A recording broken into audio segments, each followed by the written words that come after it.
So funny, every time I tell people from America I'm from Canada, especially on stage, immediately, how's it going there, You want a war? Or do you want to just give me a war? There's a new NBA champion, and it's a team from Toronto, Canada. Oh! This is the Prosciutto Masala podcast.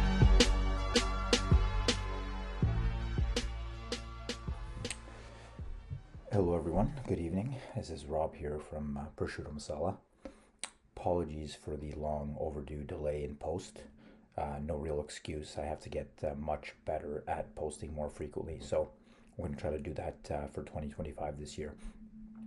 Wanted to make this video today because I've had quite a few people at the gym talk to me about fitness and ask for advice pertaining to fitness goals and getting in shape. And although I'm not by any means an Olympic athlete or a bodybuilder or a fitness competitor, I'm pretty content and happy with the shape I've managed to get in over 10 years now of being in fitness, especially being a basketball player, playing high levels of basketball into high school and university, and learning about what works for my body and what doesn't. So I just wanted to share a whole bunch of things from the last 10 years of myself experimenting on my own body, what has worked for me, what hasn't, and just some tips on fitness and getting in shape in general. And hopefully it helps a lot of young people there, because I know some of this advice I'm going to give, if I had discovered it, it would have probably saved me years and years and years of struggles.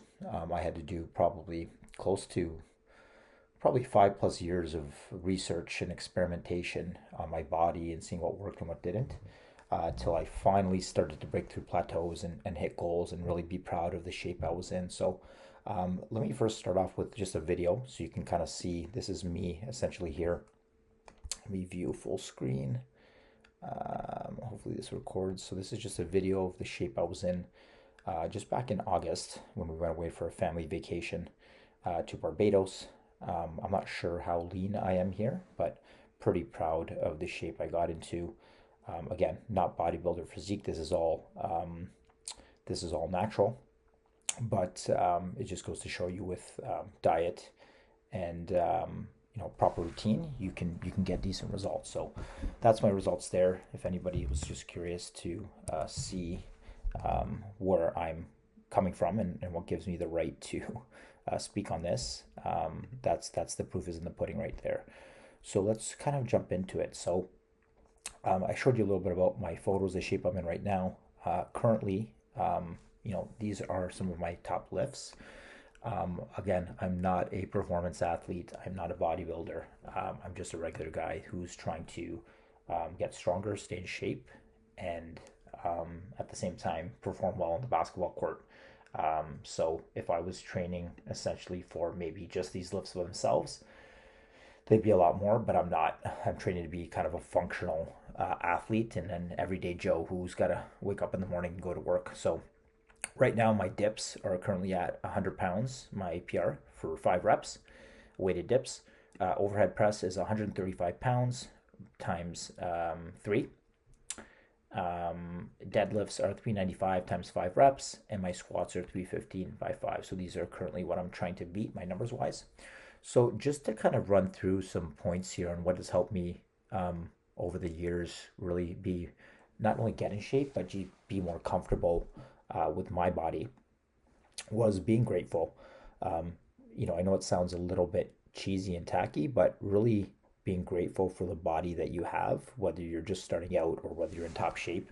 I think a lot of newbies would be surprised. A lot of people that I know, men and women that are in really top shape, are sometimes the most critical of their own body, and have the biggest amount of body dysmorphia. So it's not just people that are out of shape that maybe are hard on themselves. A lot of people that are in top tier shape really are very critical of their own body, and body dysmorphia is a real thing. So I would say the first thing is just being very grateful for your body. If you're just starting out in the gym, think about the fact that you can even just, go to the gym, get up. We live in a country where we have access to, gym equipment. We don't have to start lifting rocks and make gym equipment outside. If you have all your arms, all your senses, your ears, your legs, your eyes, like, we got it pretty good. So I found, I once heard Tony Robbins talk about kind of just being grateful and gratitude in general, not only just when it comes to fitness, but in every facet of life. And I try whenever I'm kind of feeling down or a little bit discouraged or stressed out, I try to just take 5 to 10 minutes to just be really grateful and think about what I'm grateful for. All the things in my life, I kind of just recap and I find usually when I do that, it automatically kind of changes my mindset and I'm in a better mood. Because apparently, according to Tony Robbins, you can't be grateful and depressed in the same state. So you can kind of choose one or the other state. So for me, that's something that has really helped a lot with my body and life. I'm going to tell you a story now regarding gynecomastia. So for those who do not know, gynecomastia is essentially I don't know if you'd call it a disorder, but it's essentially an abnormality that happens in the male body where breast tissue forms around the male breasts, and it happens for a number of reasons.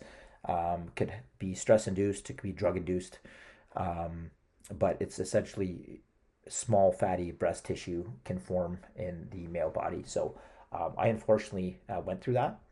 I still have small minor forms of gynecomastia, which was always something that was very, very self-conscious to me. And for years, I was really embarrassed to take off my shirt, go to the beach, because I felt like, I had kind of man boobs, so to speak, even though I was fairly lean, as you can see in that video. But the more and more I spoke to people, talked to family, and talked to friends whose opinion I really trusted, none of them really noticed anything about me. And I'd ask them for honest opinion, and I'm lucky to have some people around me that will really truly tell me their honest opinion. And they said, "Hey Rob, you know what, I had never even noticed anything wrong. You look normal. Like your chest doesn't look like breasts at all." So you may have not even noticed in that video. I noticed because it's on my own body. And I think I took that, once that experience occurred, and I started talking to people and realizing that, you know what, most people don't notice the small imperfections we notice about ourselves. And I had obviously noticed this on myself, but I'm lucky that this form of gynecomastia was very small. It wasn't huge. There's some people that have a lot worse and had to be operated on in order to get it out. I chose not to because the 3 plastic surgeons I spoke to, 2 out of the 3 said that it would probably look worse taking it out than it does, because sometimes you can do your own research and look online, gynecomastia horror stories or gynecomastia mistakes, and sometimes what happens is surgeons take out too much fatty tissue, and then it ends up looking much worse than it did. So I opted to, you know what, because wasn't that bad, I opted to just not take it out and kind of live with it. And over the last 10 years now, probably, or maybe more, I kind of just been on a journey of just being kinder to myself and being grateful for my body. And now I'm at a state where I'm very happy. I'm always trying to get in better shape and become stronger, but I'm at a point where I'm content and I'm happy, and I wake up in the morning and I'm happy with what I see in the mirror, and I'm not embarrassed to take off my shirt if I go to the beach or what have you. So that's a little bit of my story, but overall, again, just be grateful. Try to focus on, I know it's hard sometimes, but focus on the positive aspects of your body.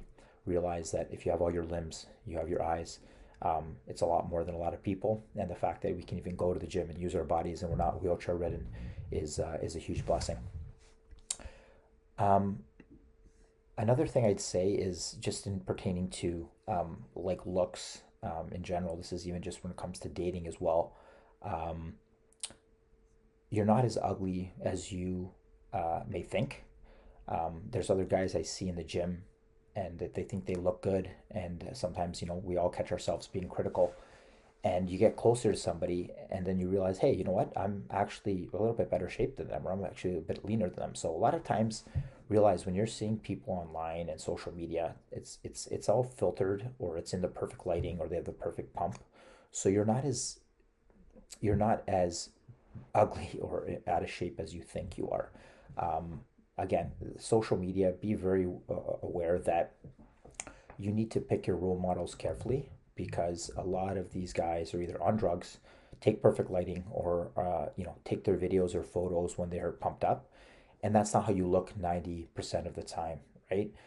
Even myself, I had to change my role models in terms of, I grew up listening to Arnold or watching Arnold, Sylvester Stallone movies, Arnold Schwarzenegger movies, and or sorry, Arnold I already mentioned, but Van Damme movies. That's the third one I wanted to mention. And all these guys, I don't know about Van Damme, but I definitely know, it's pretty public knowledge at this point, where Stallone and Arnold, took performance enhancing stuff, and there's a lot of young people doing it. And so I used to be very kind of frustrated with myself, where I couldn't look like that, until I reached the point where I realized, hey, you know what? These guys are on performance enhancing drugs of some sort. And so, of course, I'm not going to look like that unless I'm taking what they're taking. So change your role models.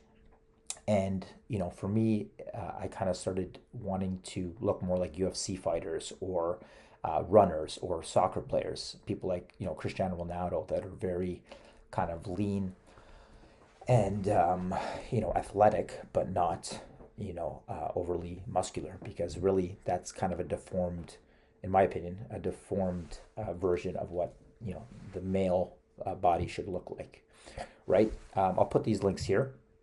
This is, let's see if this plays. This was essentially a YouTube short. So this is a quick video. I don't know if this is going to play in the background. If not, I'll put the link. But this is a full day of eating with this gentleman here, who's clearly, I mean, I don't have any hard facts, but I think it's pretty clear that this guy's on performance enhancing drugs. And you can see his diet and what he's eating, and it's absolutely ridiculous, right? And I remember days where, when I was younger, I would get up at 2, 3 a.m. to try and eat, because I thought that's what I had to do to look like these guys, not realizing, again, these guys are on performance enhancing drugs, mostly steroid or tren, or any variety or a combination of the above. For breakfast, what are we having? We're gonna have some eggs. How many eggs? Between, I don't know, 17 to 20 eggs. 17 eggs. That's meal number one. Now, meal number two, right after the eggs, is a full rotisserie chicken. All right, Shan's next meal is 5 spicy chicken sandwiches. Like, this is ridiculous, right? This guy's having 5 spicy chicken sandwiches, and you can't see him with his shirt off, but like, no regular person is going to eat like that and gain muscle unless you're taking stuff, right? So this is a video I had to share because it's a little bit ridiculous. Large fries, a large Diet Coke, and what is this? Sunday. And an ice cream sundae. Pre-workout meal, Shan has himself half a pound of ice cream. This is actually tactic a lot of bodybuilders use. Look at me. That's what I eat. So we're at the gym right now for an intra-workout snack. Shan has some Sour Patch Kids for an extra pop. All right, Shan's next meal, 1 bag of Cheetos alongside a kilo of fried chicken. Absolutely nutritious. And for Shan's final meal, what do you got, buddy? Got me a large pepperoni pizza. So, a little bit ridiculous. I don't really have to say too much about that video. I think it speaks for itself. The other video was a video I believe that the CBC did. Let's see here. I'll link it in the description. But essentially, it goes into the undergoing pressure that men are under to use steroids. It's very fascinating. I'll play a little bit of it, but this video as well just reminded me, you know what, like, be kinder to yourself, because looking like a bodybuilder is not attainable or not realistic, and shouldn't be really thought of as an ideal, in my opinion, because there's tons and tons of health issues that you can read about on your own. I mean, look at guys like Rich Piana, look at guys like Ronnie Coleman, what's happening to them now, right? They're either dead or in severe issues because of, unfortunately, the drugs that they put in their body. Skip this. Here's a couple of tips to be more masculine. If you start doing military workouts now, you won't believe the results. The pressure to be big, fit, strong. It's everywhere. All these guys that look like jacked and amazing and like they get all the attention. Men hyping up steroids. Trend. It's the most popular steroid that everyone seems to be talking about. Social media is a huge factor in all body image and body dissatisfaction. But there is a dark side to this growing influence of steroid use. Can be every bit as destructive as the street drugs like cocaine. Potential side effects you could run into. We saw the physical effects. We didn't see the psychological effects as much. He made a really, really bad choice.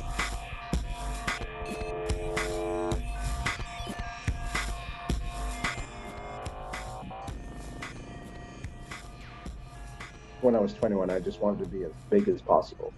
We are not revealing Andy's real name because he's worried speaking about his steroid use will affect his career. I want to say about 85% of the people I know are on it.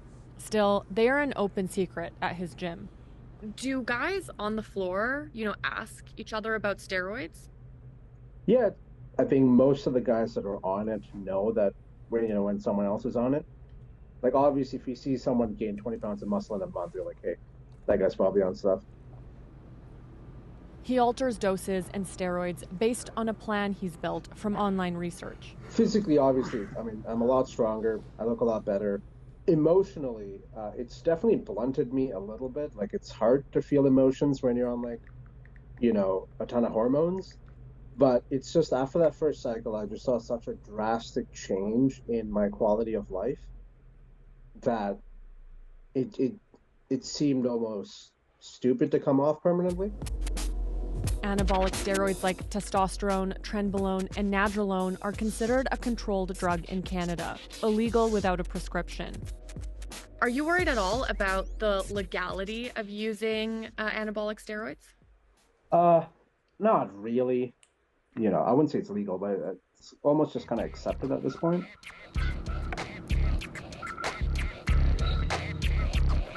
So he gets his steroids online, and for pretty cheap. Depending on the dosage you're doing, steroids can be cheaper than protein powder. So I'm just gonna Google accessing steroids in Canada online. Injectable testosterone, injectable steroids. There are a lot of websites like this where you can buy steroids seemingly without a prescription. So anyways, I'm not going to complete the whole video just for copyright infringement, or I don't want YouTube to take down my post here. But something to be aware of, that there's so many people, you don't realize even who at the gym is taking steroids. So don't compare. I know it's hard to say. So we all compare ourselves to others, but try not to compare yourselves to others. We all have certain attributes physically and mentally which are our strengths, and some which are our weaknesses. So focus on what you can do to just make your body as best as possible naturally, and that's it. And just realize you're not going to look like Arnold, you're not going to look like Stallone, The Rock, but that's okay. In my opinion, you shouldn't want to. Look at and get yourself some healthy role models for what fitness, a male fitness physique should look like, and stick to that. Because for me, that's done huge in terms of giving myself the grace and kindness to just be me, I guess, and realize that you can still be in very good shape and not look like that, if that makes sense. One thing I struggled with all kind of through my early fitness journey, which may help you guys, was binge eating. So I would go sometimes, weeks and weeks and weeks with no carbs, very little or no sweets, chicken, oatmeal, and broccoli or green beans. And you can only do that for so long until your body just kind of snaps, right? And what would happen is for years I did this cycle where I would restrict myself for maybe a month, maybe more, as long as I could take. And then I just snap and I drive by a Pizza Hut or a Pizza and get a large pizza myself, sometimes two tubs of ice cream, and wake up the next day feeling like I'm hungover. And I realized it just wasn't obviously working. It was restricting myself. And then because I binge eat, I would then punish myself even more by restricting even more the next day. And you have this big cycle that continues, right? So what I find helps me is just having a little moderation. I'm naturally an extreme person by nature. If I like something like the gym or whatever it is, I like to do a lot of it. But when it comes to diet, try to be a bit more moderate in terms of, have a little bit of sweets every day. Have a little bit of chocolate, a little bit of ice cream. I have probably either a Kit Kat bar or a little bit of ice cream every single day. In that video I showed you there, probably I had, that took me about 3 months to probably get to that state. I'm naturally like a lean guy. So, but to get like a little bit more shredded, I have to kind of dial in, watch my calories. But even in that shape I got into in August, I was having Kit Kat every day. I was having a little bit of ice cream every day. And I just tracked my calories. I weighed my food. In my opinion, that's something you have to do. I wasn't really seeing my best results until I started using MyFitnessPal and weighing. So that's another thing I don't think I mentioned here that I'd recommend doing. It sounds like a pain at first and it's annoying, but you know what? You get used to it. And of course, if you go out to a restaurant or eat whatever with the family, you're not going to, be always weighing your stuff. If you guys follow Brandon Carter online, Brandon's in amazing shape. I've learned a lot from him. He's a little bit of a lunatic in a good or bad way. It's up to you. But he takes his scale everywhere he goes. So when he goes to restaurants, he basically takes out his scale. Let me see if I can find this video and weighs it. Brandon Carter scale. I'll try to post it in the show notes links. But anyways, there's videos out there where he talks about bringing his scale everywhere. Right here. Here's one good one. I carry around a digital food scale everywhere I go. I keep this in one of my Louis Vuitton bags, maybe the Fendi, maybe the Dior, depends on what kind of mood I'm in. But I always have this in there. I never cook, I eat out all the time, and I stay shredded. Let's say this is some food, I put it on my plate, then I hit the button that says 0 to make it say 0 again. Then I lift up the food, and then it'll say minus whatever number you get, you put that into MyFitnessPal, and then you're good. Or if you're at a steakhouse, the amount of ounces will typically be on the menu, so you won't have to do this. If I'm at a place where they don't have that, then it's cool. I just got the scale with me, and I just do this for everything I eat. You may be tempted to say, I'm not bringing my scale to a restaurant, blah, blah, blah, blah, blah, because you're scared of what people may think, or you're scared of being embarrassed. That's because you a punk, I don't give a what nobody thinks about me. In fact, these motherfuckers ain't qualified to judge me. I'll you up. I'm a G. But if you too much of a to do this, then just stay fat. I mean, that's a super high level of discipline. Obviously, Brandon's in amazing shape, but you got to ask yourself, what are you willing to do? Like for me, I don't want to live my life like that. I want to be in good shape, but I still want to be able to go out and let's be realistic, on most family events, or, if you're going out, if you're going on vacation, you're not going to be able to bring your scale everywhere, right? So just realize that it's what you do 80% of the time. Brandon has another video where he even says, having a good meal once in a while is not going to help you, just like having a bad meal once in a while is not going to hurt you. It's what you do consistently over the course of a year. If you try to keep like 80-90% of your days good, you're going to get in pretty good shape. Again, having a refeed day for me is important, kind of keeping, when I'm trying to get lean, especially keeping my calories in check. And if I'm trying to lean, obviously week by week, kind of maybe reducing calories by 50 to 100 calories. So and kind of checking your weight. For me, what I usually do is I don't really like using the scale every day. I'm not trying to get contest ready, but I can kind of feel, there's a feeling I get when I can tell if I'm kind of a little bit hungry at the end of the day, if I'm losing a bit of weight.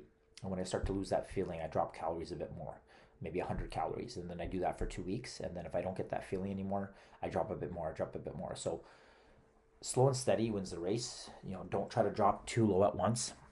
I'm 185 pounds, around 180 pounds, and I was eating at the start of my cut um, probably 2,300 calories, and then I slowly, week by week, over the course of like probably 4 months, lowered it to maybe 1,700, right? So, but that's like 1,700 is like at the end of the close to when I'm like very lean, right?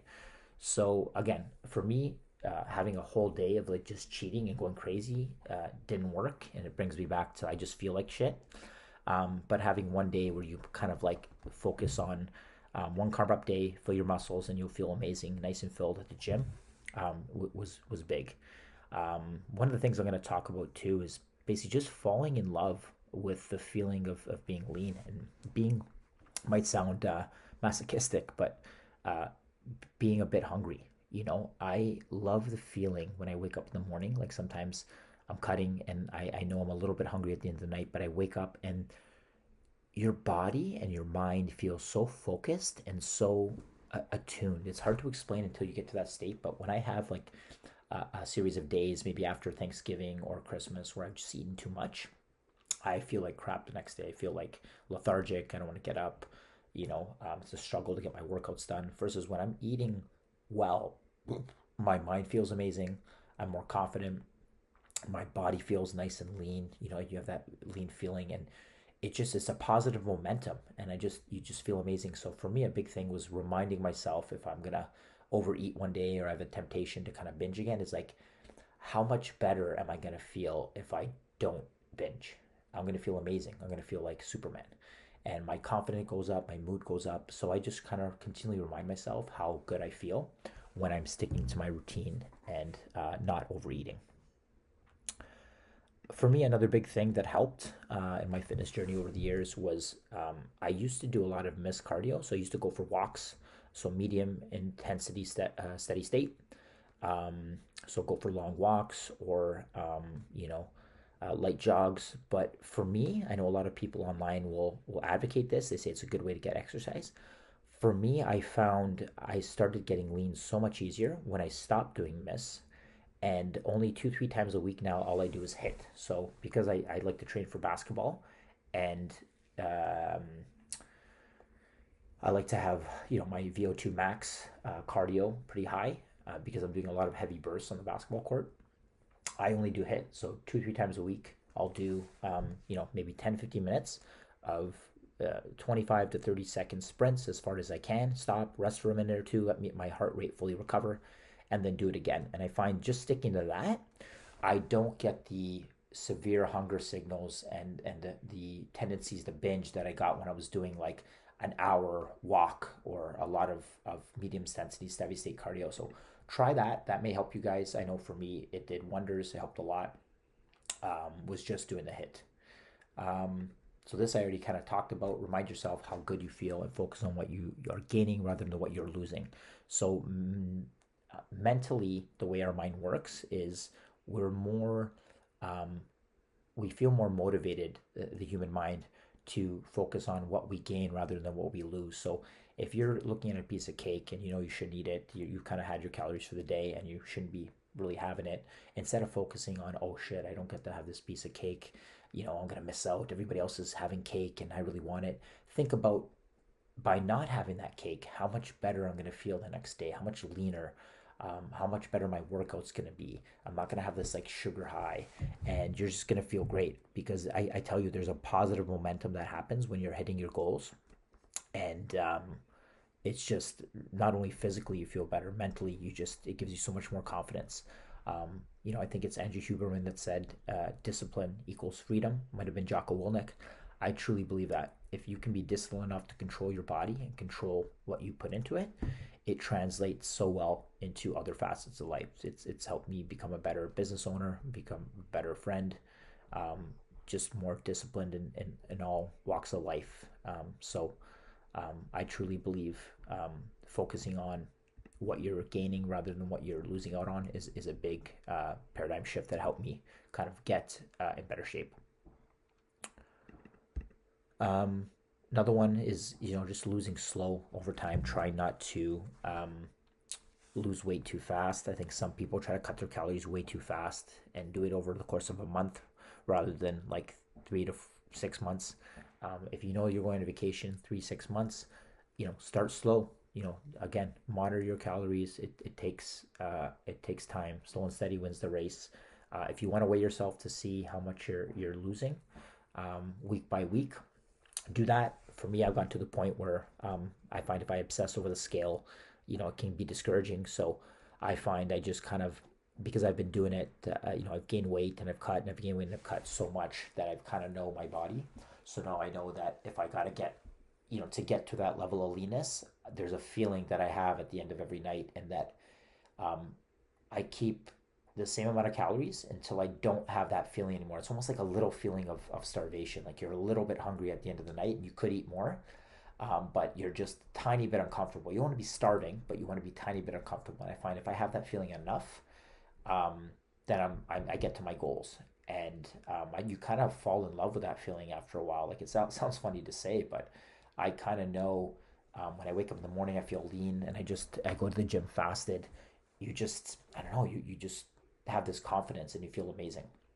So slow and steady wins the race. Like I said, cut your calories very, very slowly over time. Don't try to do it too much at once, because you're going to hit a roadblock and you end up binge eating if you cut too many calories at once. I kind of talked about this a bit. Don't think of it as a diet. I'm sure you've heard people talk about that before. Think of it more as like a lifestyle, where I don't think of it anymore as I'm going to go on this diet and off this diet. Think of it as like, I just want to live a healthy lifestyle. And if you slowly take the time, like for me, the biggest paradigm shift was just taking the time to really fall in love with the idea of or fall in love with that feeling I get when I'm eating properly and I'm exercising, and reminding yourself how good you feel. It's then it becomes so much easier to just stay in shape. It's not like you're missing out on food or you're missing out on calories. You can still have, sweets. You can still have, eat out, but you're doing it in moderation, and you're not restricting yourself, and really just focusing on what you're gaining and how much better you feel when you're sticking to your routine. For me, it was a huge shift in mindset, and just helped me hit my goals a lot quicker and stay on them. Another small tip, I find, going to the grocery store hungry is never a good thing. I'm sure people have heard this before, but, try to not do that. And for me, I find just sticking to the same foods over and over typically works. It's not for everybody. I know some people like a variety, but I'd probably say 80 to 90% of the time I'm having lean chicken and vegetables like asparagus or green beans or Brussels sprouts or broccoli or rapini. And I find it just works great. You can have, protein and vegetables are very satiating, and it just helps you not have the big hunger signal. So I find like 70% of my daily calories are probably that stuff and good quality stuff. And then I sprinkle in a little bit of chocolate or ice cream or, some dessert within those calories. But as long as you're tracking your calories, I know some people don't want to do it, but it's one of those things. If you want to get results, for me, I had to track my calories. Some people are blessed enough that they have good genes that they just don't have to. They can eat whatever they want. I had to track my calories in order to start seeing results, and I had to start weighing my food.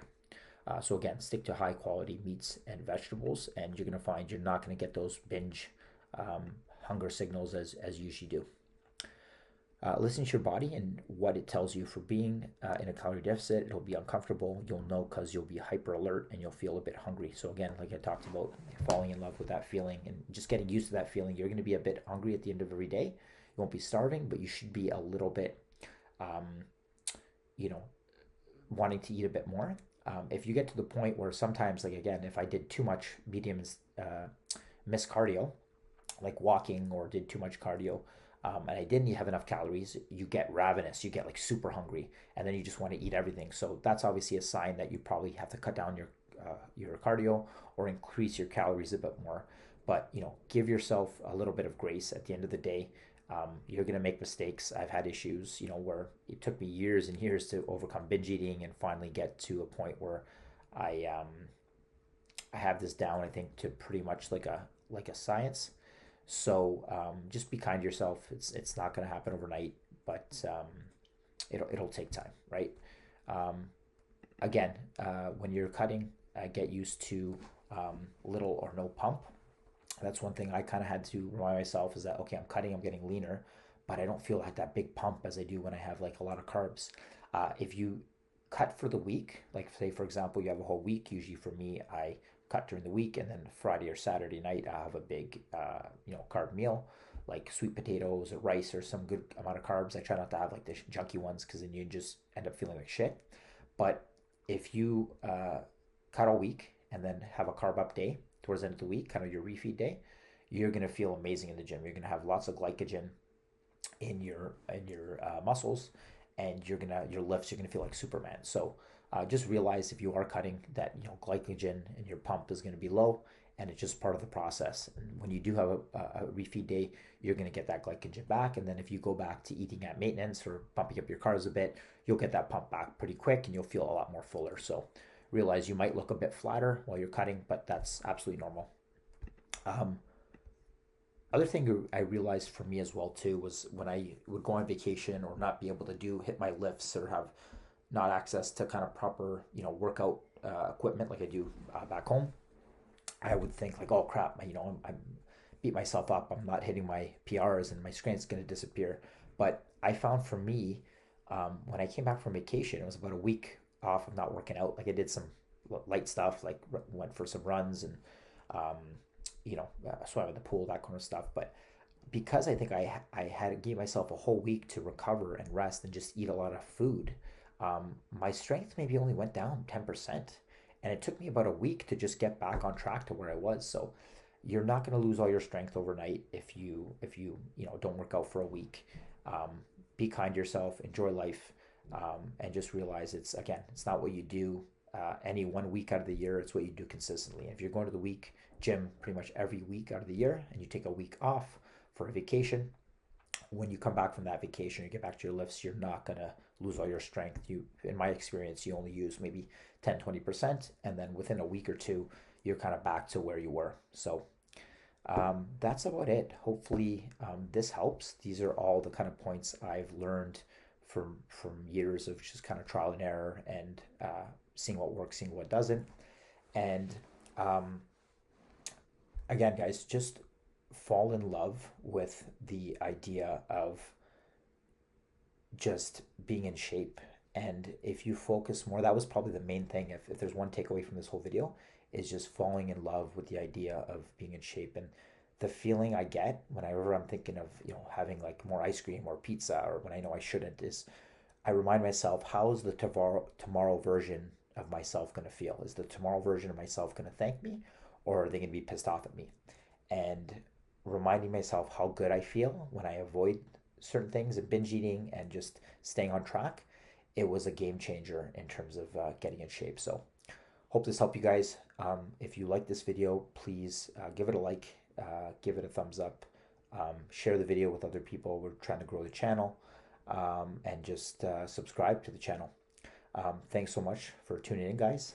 And again, I don't know everything, but what I do know, I'm happy to share with y'all. Take care, guys. Ciao. One last thing, guys, I came across recently after recording the last video was a great interview with Andrew Huberman. If you guys don't know who he is, I definitely look into Dr. Andrew Huberman's channel. I believe it's called Huberman Lab. But he had an interview recently with Stephen Bartlett from Diary of a CEO, where he talks about essentially one of the concepts for me that was a turning point in me getting in shape, but also staying in shape, because I constantly would get in shape, get out of shape, get in shape, get out of shape. And it was obviously frustrating, because when you hit certain results, you want to keep them. So for me, it was this idea of becoming addicted to the feeling of being healthy. And when I started realizing how good I feel from eating whole healthy foods, for me specifically, lean meats, lean vegetables, and very little carbs, I didn't want to lose that feeling. And I noticed a big difference when I was eating like this for a long time. And then all of a sudden would break this, where I'd have a big meal with a lot of carbs, or over the holidays, have a bit more alcohol, or a bit more, junk food, so to speak. I would get out of this state, and it's hard to explain it unless you're in the state and how you feel.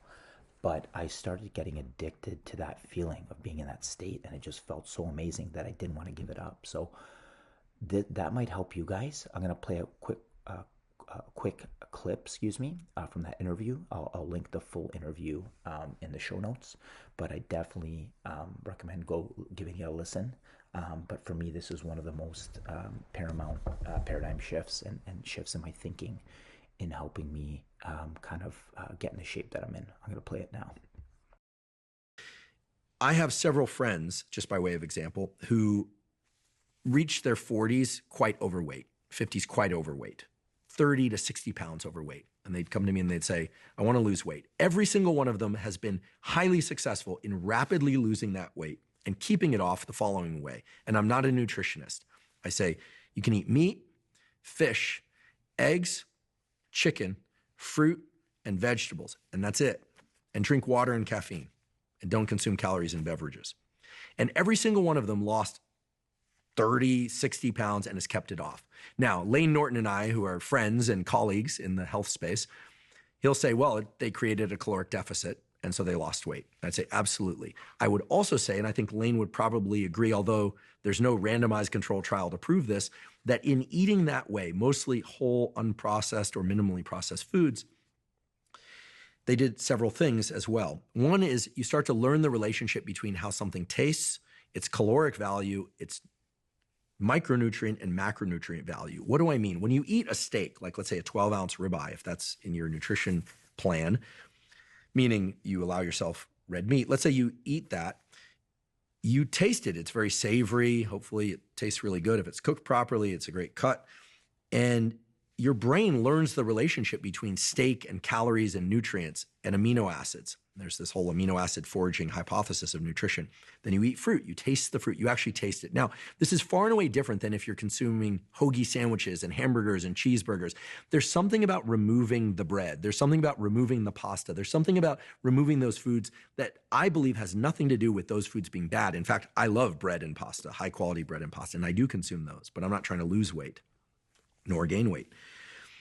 When people eat in that way, meat, fish, eggs, chicken, fruits, and vegetables, and nothing else for a couple of months, what every single one of them says is, well, then we had this party and, the kids were having birthday cake, so I decided to allow myself a slice of cake. They ate it and it tasted disgusting to them. Or they, in some cases, threw up, or they just felt like it was gross. Whatever positive association they had with it before, it no longer exists. And then they get right back on their, let's call it diet, and they continue along their way. And they're very relieved to learn that they actually enjoy healthy foods. I think that we can rewire. In fact, we know that you can rewire your association between nutritive value, taste of food, calories, and micronutrients. And so when I hear about these highly restrictive elimination diets where people do only meat, which frankly does not seem healthy to me, I think some fiber from other sources is good, although I'm sure Paul Saladino will come after me, probably with a drumstick or something. Jordan Peterson. Or Jordan. Whatever Jordan's doing seems to be working for Jordan. So I'm not going to argue. People should do as they will, but I'm an omnivore and enjoy that. But I think when people do elimination type diets, the more important thing is that they're learning this association between taste and calories that seems to really work for them, and the pleasure of eating certain foods and really dropping into the quality and the taste of that food. When we crave a food and it's kind of an indulgence food, like chocolate or carrot cake or something, it's more along this dopamine transition from peak to trough. Now, when I love steak, my dad's Argentine, I'm half Argentine, so I love a great beef de chorizo or I love red meat, but I don't eat 2 ribeyes. I eat 1 and I'm good. And so I think that there's something very sating about high nutritive quality food that includes fruits and vegetables, and the vegans have their choices and the vegetarians have their choices. And so much of what we think about when we think about dopamine and food is, yes, highly processed foods, candy, packaged goods, cookies, chips. They drive this craving for more, but people don't actually enjoy them that much. They just require them, or at least they think they require them.